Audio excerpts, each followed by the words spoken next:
કરવા ગયા, મીઠાની ગોતરી દરિયાનો તાગ લેવા ગઈ, ઓગરી ગઈ એમ ઓગરી ગયા. એને શું સંકલ્પ કર્યો કે જો આ ભગવાન હોય ને, ભગવાન હતા કચ્છ, કે જો આ ભગવાન હોય, કારણ કે એને ભગવાનનો ખૂબ ચરિત્ર સાંભળ્યા, વાતો સાંભળી હતી, પણ એ કે હું ગઢવી ચારણ, હું આમ થોડો માની લઉં કે આ ભગવાન છે, એવું કંઈક કરું કે મને વિશ્વાસ આવી જાય. એટલે કીધું કે જો એ ભગવાન હોય ને તો કચ્છ દેશમાં ગુલાબનો ફૂલનો હાર પહેરીને બેઠા હોય.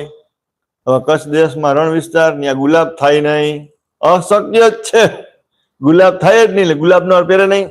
પછી કે બીજો સંકલ્પ, પેલો સંકલ્પ કે મને નામ દઈને બોલા, પેલો સંકલ્પ આ ગુલાબનો હાર પહેરીને બેઠા. બીજો સંકલ્પ કે આજે આપણું આજે છે ને ઘોડી, એ ભાગવત કાળા કપડામાં વીટેલી હોય અને કથા કરતા હોય, એવો સંકલ્પ. કાળા કપડામાં કોઈ ભાગવત વીટે નહીં, અત્યાર સુધી કોઈ નહીં. અને ત્રીજો સંકલ્પ કે મને નામ લઈને બોલાવે ત્યારે હું માનું કે આ ભગવાન સ્વામિનારાયણ છે, બાકી હું ન માનું. બાકી મારે ચારણ બુદ્ધિમાં ફેર છે, મારા કવિત્વમાં ફેર છે. અને એ તો ગયા સોની મહાજન આગળ, આ તો ભારે કર્યું. પાછો સંકલ્પ આને કહી દીધો, જે હરિભગત હતા ને સોની, એ કે આવું બધું આમ શું છે, સોની હતા. સોની દાગીના કરાવવા ગયા તો ત્યાં બધી ભગવાનની વાતો કરી ને, એટલે આને મન થયું કે એ ભગવાન છે, હાલ પરીક્ષા કરવા જાવ. એટલે બ્રહ્માનંદ સ્વામી ત્યાં આવ્યા, અને બ્રહ્માનંદ સ્વામી રાજકવિ મોટું લશ્કર લઈને આવેલા કચ્છમાં. ત્યાં જોયું તો મોટી બધી સભા ભરાણી હતી, મોટી બધી સભા તો ભરાણી હતી, પણ જોયું તો સ્વામી ભગવાન ગુલાબનો મોટો હાર પહેરીને બેઠા હતા.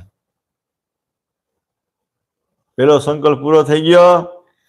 પછી ભાગવત મગાવી, ભગવાને ભાગવત મગાવી અને કાળા કપડામાં વીટેલી હતી ને પછી ભાગવત વાંચવા માંડ્યા ભગવાન.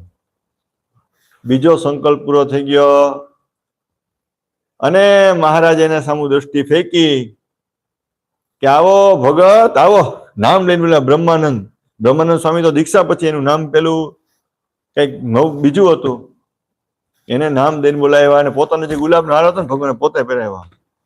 પ્રભુ પ્રભુ કરતા રડવા માંડ્યા અને પછી એને દીક્ષા આપી અને બ્રહ્માનંદ સ્વામી નામ આપ્યું. આ રીતે બ્રહ્માનંદ સ્વામીને ભગવાને છે ને એને 3 સંકલ્પ કરી અને એવા બધા મિત્ર, એવા બધા સખા થઈ ગયા ભગવાનના. શીઘ્ર કવિ ભગવાન